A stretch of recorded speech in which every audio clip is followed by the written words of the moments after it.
안녕하십니까. 산업위생을 강의하는 최윤정입니다. 자, 이번 시간은 산업위생관리 산업기사 2018년 제3회 기출문제를 함께 풀어보도록 하겠습니다. 자, 1번 문제부터 함께 풀이하겠습니다.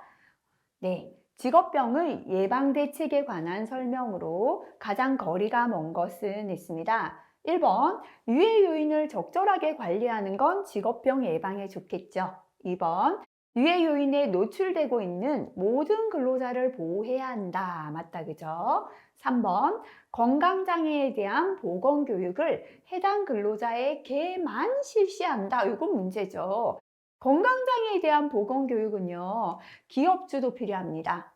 근로자, 전체 근로자 대상으로 이미 위험 작업에 종사하는 근로자뿐만 아니라 전체 근로자 대상으로 교육을 해서 예방할 수 있도록 교육하는 거죠. 그죠? 그래서 이 부분 틀렸고요. 근로자들이 업무를 수행하는 데 불편함이나 스트레스가 없도록 해야 하고 새로운 유해 요인이 발생되지 않도록 하는 건 좋겠죠.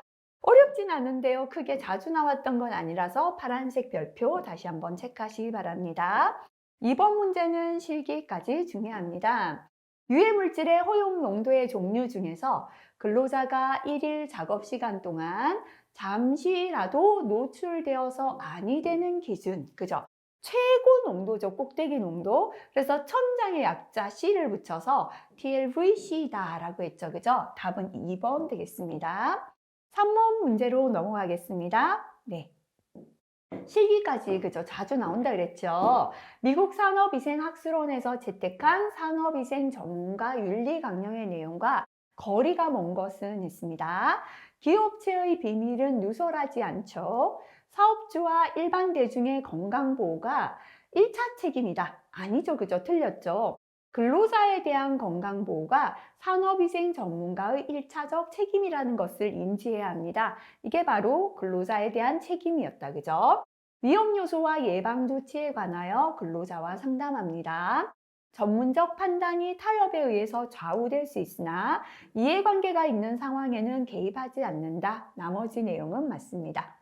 자, 4번 넘어가겠습니다. 작업 자세는 에너지 소비량에 영향을 미칩니다. 바람직한 작업 자세가 아닌 것은 있습니다. 정적 작업을 피한다. 너무 고정된 작업은 조금 피하는 게 좋죠, 그죠? 불안정한 자세를 피하는 거 좋고요. 작업 물체와 몸과는 약 30cm 정도 띄우는 거 좋습니다. 원활한 혈액의 순환을 위해서 작업에 사용하는 신체 부위를 심장 높이보다 아래에 두는 거 별로 좋지 못합니다. 보통은 심장에서 심장 높이보다 약간 높게 유지하는 게 좋습니다. 그래서 요거는 자주 나왔던 거 아니네요. 그죠? 파란색 별표 붙이고 다시 한번 체크하시기 바라겠습니다. 5번 문제 넘어갈게요. 필기에 자주 출제됩니다. 요거 빨간색으로 바꾸겠습니다. 야간 교대 근무자 건강관리 대책상 필요한 조건 중 관계가 가장 적은 것은 있습니다. 난방이나 조명 등의 환경 조건을 갖추는 거 좋습니다. 작업량이 과중하지 않도록 하는 거 좋죠. 야근 작업에 부적합한 자는 가려내서 검진하는 거 좋고요. 육체적으로나 정신적으로 생체의 부담도가 심하게 나타나는 순으로 저녁, 밤, 낮 근무 틀렸죠, 그죠? 이렇게 부담이 심하게 작업을 배치할 필요가 없죠. 낮, 저녁, 밤 이렇게 정교대 방식이 좋습니다. 그래서 틀린 거 4번 되겠습니다. 자, 그 다음 6번 문제로 넘어가겠습니다. 실기까지 기억하시면 좋겠습니다. 제휴를 산정할 때 근로자가 사망한 경우 근로손실일수는 얼마입니까? 했는데요. 사망하고 1, 2, 3급까지가 동일합니다. 왜냐하면 1, 2, 3급은 살아는 있지만 신체 전체의 노동이 불능인 상태, 그죠? 신체 전체를 일을 할 수 없기 때문에 사망한 사람이나 앞으로 영원히 일 못하는 사람 동일합니다. 그죠? 7,500일이 해당되겠습니다. 자, 그 다음에 7번 넘어가서 파란색 별표 붙일게요. 시몬슨이 말하는 산업피로 현상이 아닌 것은 있습니다. 오타 죄송합니다. 활동 자원을 소모하는 게 피로다. 맞다, 그죠? 조절 기능에 장애가 생기고 중간 대사 물질의 소모, 그 다음에 체내 물리화학적 변화. 다시 한번 볼게요. 우리 체내에서 필요할 때는 물리화학적 변화가 있는 거 맞죠? 그죠? 자, 그 다음에 중간 대사 물질은 뭐를 뜻하는가 하면요. 요거는 피로 물질을 뜻해요. 젖산 같은 피로 물질이거든요. 필요할 때는 피로 물질은 소모가 아니라 축적이 되죠. 그죠? 그래서 요 부분이 틀렸네요. 조절 기능 장애가 오고 활동에 대한 자원은 소모하게 된다. 그죠? 그래서 요거는 답이 3번이고요. 파란색 별표 다시 한번 체크하시면 좋겠습니다. 8번 문제 넘어가겠습니다. 자, 요거 빨간색 별표 하나 붙이겠습니다. 우리나라 산업위생 역사에 있어서 1981년에 일어난 일과 가장 관계가 깊은 것은 했습니다. 자, 우리나라가 아예로 가입은요, 1991년. 자, 암기하는 것 중에 굉장히 최근이죠. 그죠? 근로기준법은 1953년입니다. 한국산업위생학회가 90년. 90년에 학계 생기고 아예로 가입이 91년이다. 이렇게 기억하시고요. 81년에는 네, 산업안전보건법이 공포되었다. 그죠? 요거는 체크하시고 한번 암기해 주시기 바라겠습니다. 9번 넘어가겠습니다. 필요한 근육에서 측정된 근전도의 특징으로 맞는 것은 했습니다. 그죠? 자, 저주파수에서는 지읒이니까 힘의 증가 맞죠? 총전압은 지읒이니까 증가돼야 된다. 그죠? 고주파수는 기억이니까 힘의 감소 맞죠? 그죠? 총전압은 증가 지읒이다. 이렇게 기억하자 그랬죠? 그래서 현재 맞게 된 거 2번이다. 그죠? 자, 그 다음에 넘어가 볼게요. 네. 10번입니다. 예, 요거 파란색 별표 붙이도록 할게요. 네. 실내공기질관리법. 산업안전보건법도 아니고 노동부 고시도 아니고 실내공기질관리법에서 다중이용시설에 적용되는 실내공기질 공고기준 대상 항목이 아닌 것, 그죠? 그래서 요 법의 다중이용시설의 실내공기질 공고기준 대상을 물었거든요. 자, 예, 이산화질소, 라돈, 총휘발성 유기화합물, 곰팡이가 해당됩니다. 그래서 여기서 해당되지 않는 거 성면은 이제는 아무데나 사용하지 못하거든요. 그래서 다중이용시설 실내 공기질 권고 기준에 해당되지 않는 거 1번의 성면이다. 요거는 다시 한번 체크 꼭 해주시기 바라겠습니다. 넘어가겠습니다. 네. 네, 너무 많이 넘어갔나요? 11번이죠. 그죠? 별표 3개짜리죠? 실기 대비해서 꼭 암기하라 그랬습니다. 태양 광선이 없는 옥내 작업장 WBGT는 태양 없으니까 뭐를 빼라? 건고 온도를 빼라 그랬죠. 그죠? WBGT는 0.7 곱하기 NWB가 자연 습구 온도입니다. 그 다음에 0.3 곱하기 GT가 흑구 온도 주어졌잖아요. 그죠? 그래서 맞게 된 거 답은 1번 되겠습니다. 12번 문제 넘어가겠습니다. 산업위생에 대한 일반적인 사항의 설명 중에 틀린 것은 했습니다. 유독물질 발생으로 인한 중독증을 관리하는 것으로 제조업 대상자가 근로자가 주 대상이다. 다시 말하면 산업위생은 제조업 근로자를 대상으로 한다. 틀렸죠. 그죠? 산업위생은 유독물질 발생뿐만 아니라 모든 직업에 종사하는 근로자의 직업병 예방이나 건강보호가 대상이 되죠. 그래서 1번 틀렸고요. 작업환경 요인과 스트레스에 대해 예측하고 인식하고 평가하고 관리하는 과학과 기술이고요. 사업장의 노출 정도에 따라서 사업장에서 발생하는 유해 인자에 대해 적절한 관리와 대책을 제시하고 있습니다. 산업위생 전문가는 전문가로서 책임, 근로자에 대한 책임, 기업주와 고객에 대한 책임, 일반 대중에 대한 책임 등의 윤리 강령을 준수할 필요가 있다. 맞는 내용이죠. 그죠? 답은 1번 되겠습니다. 13번으로 넘어가겠습니다. 네, 실기까지 꼭 기억하셔야겠습니다. 작업환경 측정 및 지정 측정 기관 평가에 관한 고시에 있어서 시료 채취 근로자 수는 단위 작업 장소에서 최고 노출 근로자 몇 명 이상에 대하여 동시에 측정합니까? 했다. 그죠? 자, 단위 작업 장소에서 최고 노출 근로자 몇 명, 2명 이상에 대하여 동시에 개인 시료 채취 방법으로 측정합니다. 그죠? 그래서 답은 1번에 2명 되고요. 단위 작업 장소의 근로자가 1명인 경우는 그러하지 아니하고 동일 작업 근로자 수가 몇 명, 10명을 초과하는 경우에는 매 5명당 1명 이상을 추가하여 측정합니다. 다만 종일 작업 근로자 수가 100명을 초과할 때 최대 실효 채취 근로자 수는 몇 명? 20명으로 조정한다. 그죠? 요 숫자들 위주로 꼭 암기하시기 바랍니다. 14번은 필기에 자주 나왔습니다. 인체 구조에서 앉을 때, 서 있을 때, 물체를 들어 올릴 때, 뛸 때, 요것도 오타가 있다. 그죠? 죄송합니다. 네. 발생하는 압력이 가장 많이 흡수되는 척추의 디스크였습니다. 그죠? 다섯 번째 요추와 청골 사이에 있는 디스크죠. L5S1. 그죠? 답은 1번이 답이 되겠습니다. 15번 넘어가겠습니다. 자주 나오죠, 그죠? 근데 요거는 실기가도 또 한 번씩 나오거든요. 꼭 기억하시기 바라겠습니다. 인간공학적 방법에 의한 작업장 설계 시에 정상 작업역의 범위로 가장 적절한 것은 필기하는 자세는 정상 작업역, 팔을 쫙 뻗어놓는 건 최대 작업역이다 설명했죠, 그죠? 그래서 상완은 자연스럽게 수직으로 늘어뜨리고 위에 팔, 앞에 팔 전환을 뻗어서 파악하는 구역이다. 이게 바로 정상 작업역이 되겠죠. 답은 4번 되겠습니다. 자, 그 다음에 16번 별표 2개 붙이겠습니다. 산업안전보건법령상 제조업에서 상시 근로자가 몇 명 이상일 때 보건관리자 선임해야 합니까? 앞에서도 나왔죠? 상시 근로자 몇 명부터 50명 이상부터, 그죠? 예, 보건관리자 선임해야 된다 했습니다. 그래서 유해 요인이 상존하는 제조업은 50에서 500명 미만까지 1명 이상, 500명에서 2000명 미만까지 2명 이상, 2000명 이상이 되면 2명 이상인데요. 그 중에 의사, 간호사 중 1명이 포함된다. 그죠? 요거까지 다시 한번 체크하시고요. 답은 2번 되겠습니다. 자, 넘어가겠습니다. 네. 17번 문제가 되겠습니다. 예, 별표 2개 붙여볼게요. 법규 내용이 되겠습니다.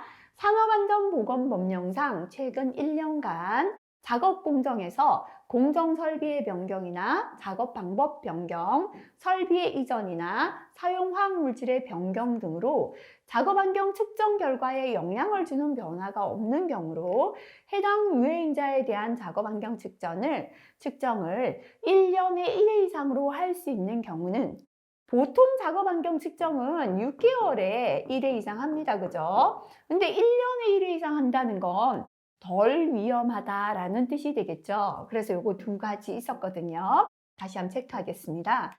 1년에 1회 이상 작업 환경 측정을 할 수 있는 경우가 되겠습니다. 첫 번째는 소음이다. 그죠? 작업 환경 측정 결과가 최근 2회 연속 소음 작업에 대한 산업안전보건법의 기준이 85dB이에요. 그래서 최근 2회 연속으로 85dB 미만이다라는 건 소음 작업이 안 나왔다라는 뜻이 되겠습니다. 자, 그 다음에 소음 외의 다른 모든 인자의 작업 환경 측정 결과가 최근 2회 연속 노출 기준 미만일 때, 소음은 2회 연속 85dB 미만, 나머지는 2회 연속 노출 기준 미만이다. 그죠?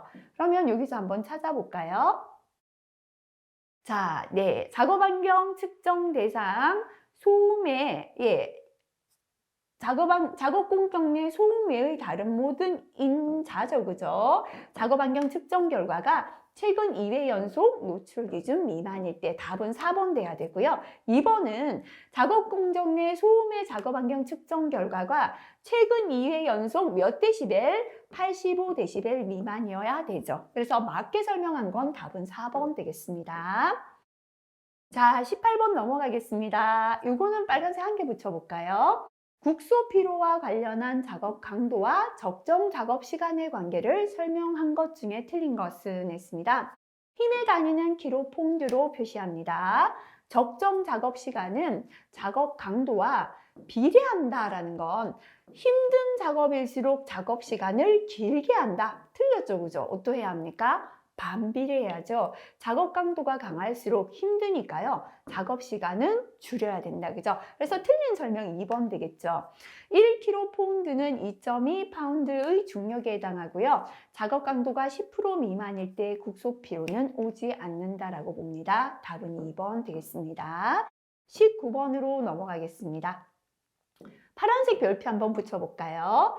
근골격계 질환을 예방하기 위한 조치로 적절한 것은 했습니다. 자, 손잡이에는 완충물을 사용하지 않는다가 아니라 완충물을 사용해서 손에 충격을 덜 주는 게 좋겠죠. 작업의 방법이나 위치를 변화시키지 않는다가 아니라 작업의 방법이나 위치를 변화시키면서 고정되어서 작업하는 걸 줄이는 게 좋겠습니다. 임팩트 렌치나 천공 해머를 가급적 사용하지 않는 게 좋아요. 이거는 진동이 있잖아요. 그래서 안 사용할수록 좋다, 그죠? 가능한 파워 그립보단 펀치 그립을 사용한다 했는데 반대입니다. 펀치 그립보다는 파워 그립으로 힘있게 손잡이를 잡을 수 있게 하는 게 좋습니다. 그래서 여기서 맞는 건 3번이다, 그죠? 이건 자주 안 나왔기 때문에 다시 한번 체크하시고요. 20번 필기에 자주 나옵니다. 생리학적, 제가 생리학적은 육체적이다 이렇게 생각하면 쉽다 그랬죠. 적정 검사 항목이 아닌 거. 체력 검사, 육체적이잖아요. 자, 그 다음에 심폐기능, 숨 쉬고 뛰는 거니까 육체적이죠. 감각 기능, 보고, 느끼고, 듣고, 만보고, 그죠? 이것도 육체적이에요. 지각 동작은 머리에 우리 회전이니까 심리학적인 적성 검사입니다. 그래서 답은 2번 되겠습니다. 자, 두 번째 과목 21번 넘어가는데요. 이거 별표 3개짜리 꼭 암기해야겠습니다. 개인실효 채취기를 사용할 때 적용되는 근로자의 호흡 위치로 옳은 것은 했습니다. 그죠? 단 우리나라 고용노동부 고시죠. 우리나라 고용노동부 고시 기준 근로자의 호흡 위치는 호흡기를 중심으로 반경이죠. 그죠? 30cm 방구가 되겠습니다. 직경 아니죠. 요거 주의하시고요. 호흡기 중심 반경이 30cm인 방구. 답은 2번이 되겠습니다. 자, 22번 넘어가겠습니다. 요 공식 자체는요, 실기 대비해서 자주는 아니라도 기출에 있기 때문에 암기하시면 좋겠습니다.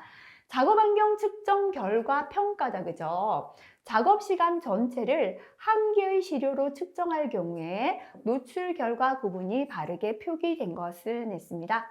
하한치가 1보다 크다, 1을 초과했다, 그죠? 하한치가 1인 게 노출 기준하고 똑같은 거죠. 1을 초과하면 노출 기준을 초과했다 해야죠, 그죠? 상한치 기준이 아니라 하한치 기준이죠, 그죠? 그래서 이것도 틀렸고요. 하한치가 1보다 클 때 노출 기준 초과다. 맞는 건 4번이죠, 그죠? 하한치가 1을 넘지 않았다면 노출 기준 미만이다. 이렇게 평가할 수 있겠습니다. 자, 그 다음에 23번 자주 출제되고 있습니다. 수분에 대한 영향이 크지 않으므로 먼지의 중량 분석에 사용되고요. 특히 유리규산을 채취해서 X선 회절법으로 분석하는 데 적합한 유가지는 있죠. 자, TV에서 그랬죠, 그죠? TV에서 할 때 PVC 막 요가지요. 산의 아이 6명 먼저 유괴한다고 나왔다. 이렇게 기억하라 그랬죠. TV에 산아 6명 먼저 유괴. 그죠? 그래서 TV는 PVC 망여가지입니다. 산아는 산화아연, 6명은 육각크롬, 먼저는 먼지죠. 유괴는 유리규산. 그죠? 그래서 이렇게 유리규산이나 먼지의 중량 분석에 사용하는 건 PVC 망여가지. 답은 3번이다 라고 했습니다. 자, 24번 실기까지 중요합니다. 증기상 물질 A 물질이 100ppm인데요. 몇 mg/m의 삼승인가 라고 했습니다. 분자량 58, 25도씨 1기압이다 했다, 그죠? 그럼 공식 기억해야 됩니다, 그죠? mg/m의 삼승은 적으면서 한번 적어보세요. 보지 마시고요. 25도씨 1기압일 때 기체 1몰의 부피는 24.45입니다. 그죠? 분의 ppm 곱하기 분자량, 이게 공식이었습니다. 대입만 하면 되잖아요. 그죠? 24.45분의 현재 ppm이 100이고 곱하기 분자량 주어졌죠. 58 하면 237.22가 답이 되겠습니다. 자, 25번 넘어가서 실기까지 중요합니다. 어느 작업장의 벤젠 농도를 5번 측정했는데요. 이렇게 나왔습니다. 벤젠의 기압 평균 농도는 했습니다. 자, 기압 평균을 루트 하시는데요. 5개니까 5 루트 해야죠. 그죠? 그리고 안의 값을 30 곱하기 33 곱하기 해서 마지막 곱하기 31까지 해주시면 됩니다. 그죠? 요 5루트는요, 여러 번 설명드렸잖아요. 그죠? 루트 네모 되어 있는 버튼 누르시고요. 여기다 5를 눌러주시면 됩니다. 했습니다. 계산하면 29.932 답이 되겠습니다. 실기까지 나옵니다. 각각의 포집 효율이 80%인 인핀저 2개를 직렬 연결했습니다. 시료를 채취할 때 최종 얻어지는 표집 효율이겠죠. 그죠? 죄송합니다. 자, 그러면 이렇게 이게 지금 집진 장치를 직렬로 여러 개 연결했을 때 전체 포집 효율인데요. 전체 포집 효율은 전체는 1 마이너스 하시고요. 1 마이너스 포집 효율 하시고 개수를 그죠? 개수를 해주시면 됩니다. 그래서 현재는 1 마이너스 하시고 1 마이너스 하나의 효율이 80%니까 0.8이죠. 이게 몇 개인가 하면 2개니까 2제곱 이렇게 계산하시면 되겠습니다. 0.96, 96%가 답이 되겠습니다. 자, 그 다음에 27번은 빨간색 별표 한 개 붙일게요. 순간 시료 채취입니다. 해서 가스나 증기상 물질을 직접 포집하는 방법이 아닌 것은 했습니다. 자, 주사기에 직접 할 수 있다, 그죠? 진공 플라스크에 직접 할 수 있고요. 시료 채취백에 직접 이렇게 포집할 수 있는데 흡착제는 고체를 흡착제에 의해서 분석하는 포집법이었죠. 그래서 자, 해당되지 않는 거 그죠? 우리 답은 바로 4번이 되겠습니다. 28번 넘어갈게요. 다음 중 충격 소음에 대한 설명으로 가장 적절한 것은 했습니다. 충격 소음은 최대 음압 수준 얼마? 120dB 이상의 소음이 얼마 간격? 탕, 탕, 탕 이렇게 오는 거라 그랬죠. 강한 소음이 연속되지 않고 1초 이상의 간격으로 발생하는 소음을 충격 소음이라고 했다. 그죠? 답은 1번 되겠습니다. 자, 요거는 실기까지 기억하시면 좋겠습니다. 자, 그 다음에 29번 역시나 실기까지 중요합니다. 유량, 측정 시간, 회수율, 분석에 대한 오차가 주어졌습니다. 누적 오차를 계산하라. 그죠? 누적 오차는요. 제곱을 해서 루트 안에서 다 더하면 되죠. 15의 제곱 플러스 3의 제곱 플러스 5의 제곱 플러스 9의 제곱 계산하면 15, 3, 9, 5 제곱 요 순서가 바뀌었네요. 그죠? 18.44의 제곱 그죠? 순서 바뀌어도 값은 동일하게 나오겠습니다. 실기까지 중요합니다. 혼합 유기용제의 구성비가 다음과 같을 때 혼합물의 노출 농도를 계산하라. 그죠? 자, 이렇게 지금 퍼센트가 주어졌을 때는 액체 혼합물이죠. 그죠? 액체 혼합물의 허용 농도 노출 기준은 TLV, 노출 기준분의 퍼센트죠. 플러스 TLV분의 퍼센트를 다 하시고요. 분의 1 이렇게 하시면 됐다. 그죠? 그래서 메틸클로로포름은 TLV가 1900인데 현재 30%면 0.3이 되겠습니다. 헵탄은 1600인데요. 현재 50%니까 0.5 플러스 퍼클로로에틸렌은 335인데요. 현재 0.2죠. 20% 그죠? 분의 1 이렇게 계산하시면 되겠습니다. 자, 계산하시게 되면 936.85가 답이 되겠습니다. 자, 그 다음에 31번 넘어가겠습니다. 여과지의 공극보다 작은 입자가 여과지에 채취되는 기전은 여과 이론으로 설명할 수 있습니다. 다음 중 펌프를 이용하여 공기를 흡인하여 채취할 때 크게 작용하는 기전이 아닌 것. 그죠?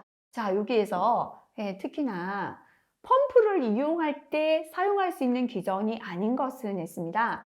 공기 채취 기구인 펌프는 간섭, 관성 충돌, 확산 이런 기전을 통해서 채취할 수 있고요.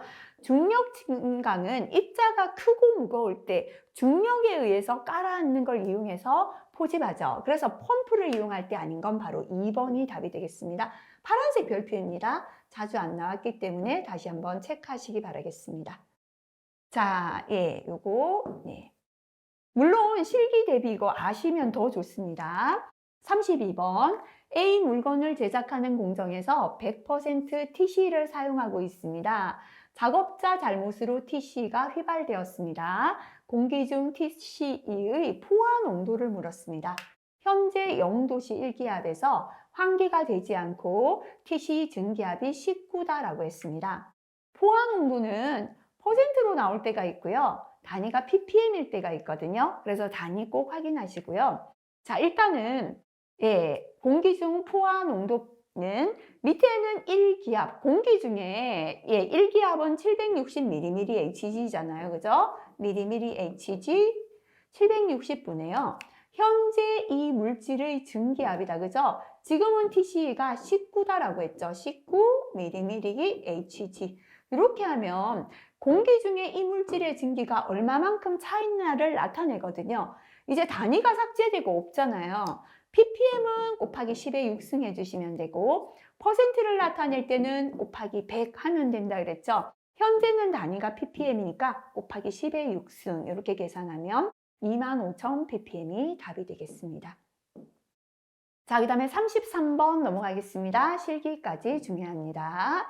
정량 한계에 관한 내용으로 옳은 것은 했습니다. 정량 한계는 분석기기가 정량할 수 있는 가장 작은 편차가 아니라 분석기기가 정량할 수 있는 가장 작은 양이었다. 그죠? 그래서 답은 바로 2번 되겠습니다. 자, 34번 넘어가겠습니다. 네, 빨간색 별표 한 개 붙여볼게요. 실리카겔관을 이용하여 포집한 물질을 분석할 때 보정해야 하는 실험을 했습니다. 이거 파란색으로 한번 바꿔볼까요? 우리가 분석할 때 보정해야 되는 건 탈착 효율, 얼마만큼 탈착이 되었나, 분석되었나, 그죠? 그래서 답은 3번의 탈착 효율 실험 되겠습니다. 파란색으로, 그죠? 해주시고 한 번 더 체크해 주시면 좋겠습니다. 자, 그 다음에 넘어가겠습니다. 35번 넘어갈게요. 자, 펌프를 사용하여 유속이 1.7리터 per 미니트로 8시간 동안 공기를 포집했거든요. 펌프에 포집된 공기의 양은 몇 미터 삼승인가? 그죠? 너무 간단하죠? 단위를 보시면 미터의 삼승을 계산하라 했습니다. 그죠? 주어진 값을 가지고 미터 삼승을 만들어 볼게요. 지금 현재는 1.7리터 per 미니트. 1.7리터를 미터 3승으로 고쳐줄게요. 곱하기 10의 마이너스 3승을 곱하면 미터의 3승이 되죠. 그죠? per 미니트가 있어요. 자, 미니트를 없애야 미터 3승만 남잖아요. 곱하기 뭐 하자? 미니트를 하자. 요거는 많이 했죠. 8시간을 분으로 고치면 8 곱하기 60분 이렇게 해주시면 되겠죠. 0.82가 답이 되겠습니다. 36번입니다. 작업 환경 측정 단위에 대한 설명으로 옳은 것은 실기까지 중요합니다. 분지는요, 미리그램 퍼 미터의 삼승 또는 ppm이잖아요. 그죠? 그래서 가스 증기 분진 퓨움 미스트는 미리그램 퍼 미터 삼승 또는 ppm으로 나타내죠. 1번 틀렸다. 그죠? 성면은 틀렸죠. 개 퍼 센티미터 삼승이었습니다.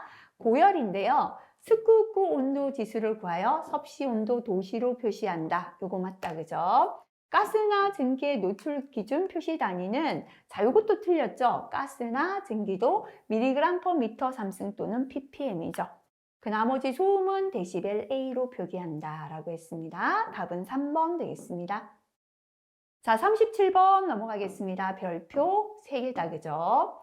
용광로가 있는 철강 주물 공장에 옥내다라고 나왔습니다. 스쿠쿠 온도 지수는 했습니다. 옥내는 뭐가 없어져라? 건구 온도를 빼자 그랬죠. 자, 그 WBGT는 하시고요. 0.7 곱하기 자연 숙구 온도 30 플러스 0.3 곱하기 흑구 온도 34 요거 계산하시면 31.2고요. 단위는 도시가 되겠습니다. 38번은 지금은 파란색 별표 붙여볼게요. 뒤에 가면 중복되어 나옵니다. 흡착제인 활성탄의 제한점에 관한 설명으로 옳지 않은 것은 있습니다. 자, 한번 볼게요. 활성탄은요, 휘발성이 매우 큰 저분자량의 탄화수소 화합물은 채취 효율이 떨어진다라고 했고요. 암모니아, 에틸렌, 염화수소, 포름알데히드 같은 저비점, 끓는 점이 낮은 화합물의 효과가 적다. 그죠? 저분자량, 저비점의 화합물에는 채취 효율이 떨어지고 효과가 적고요. 비교적 높은 습도는 활성량의 흡착 용량을 저하시켜요. 그래서 습기 영향을 크게 받고요. 케톤의 경우는 활성탄 표면에서 물을 포함하는 반응에 의해서 파괴가 되어서 탈착률 안정성에 부적합하다. 케톤은 활성탄으로 맞지 않다 했다. 그죠? 자, 그럼 다시 한번 읽으면서 우리 찾아볼게요. 휘발성이 매우 큰 저분자량의 탄화수소 화합물의 채취 효율이 떨어진다. 맞다. 그죠? 자, 그 다음에 두 번째, 암모니아 에틸렌 염화수소와 같은 저분자량 접이점은 효율이 떨어진다 그랬죠? 화합물의 효과가 적다. 맞고요. 그 다음에 4번에 비교적 높은 습도는 활성탄의 흡착 용량을 저하시킨다. 맞죠? 맞지 않는 거 답은 3번이 되겠습니다. 39번으로 넘어가겠습니다. 자, 굉장히 자주 출제되죠. 그래서 실기까지 꼭 암기하라 그랬습니다. 이제는 단위 다 기억되었나 체크하시기 바랍니다. 직경은 5뭐다? 마이크로미터이고 비중은 1.2인 먼지 입자의 침강 속도 단위 뭐였습니까? 센티미터 퍼 세크다. 그죠? 이렇게 단위까지 자주 나오는 건 필기에서 완벽하게 되어 있어야 실기 넘어갔을 때 단기간에 정확하게 계산 문제 해결 가능합니다. 그래서 제가 동그라미 치는 단위들 꼭 체크하시기 바랍니다. 자, 침강 속도의 공식 그죠? V는 0.003 로 D의 제곱이었거든요. 0.003 곱하기 비중 1.1 곱하기 직경 마이크로미터 맞다 그죠? 5의 제곱 계산하면 0.09고요. 단위는 센티미터 퍼 세크다. 그죠? 답은 3번 되겠습니다. 자, 40분 문제도 굉장히 필기단골이죠. 그죠? 흑광도법에서 단색광이 시료액을 통과합니다. 광의 30%가 흡수되었다. 그 말은 투과율 얼마다? 1에서 흡수율 0.3을 빼면 0.7이 투과되었다 하고 똑같은 거죠. 흑광도를 계산하라. 그죠? 흑광도 A는 로그 투과율 분의 1이 됩니다. 그래서 로그 0.7분의 1 하면 0.15가 답이 되겠습니다. 자, 이번 시간은 여기까지 문제풀이 하겠습니다. 역시나 다시 한번 꼭 체크하시고 마무리하시기 바라겠습니다. 수고하셨습니다.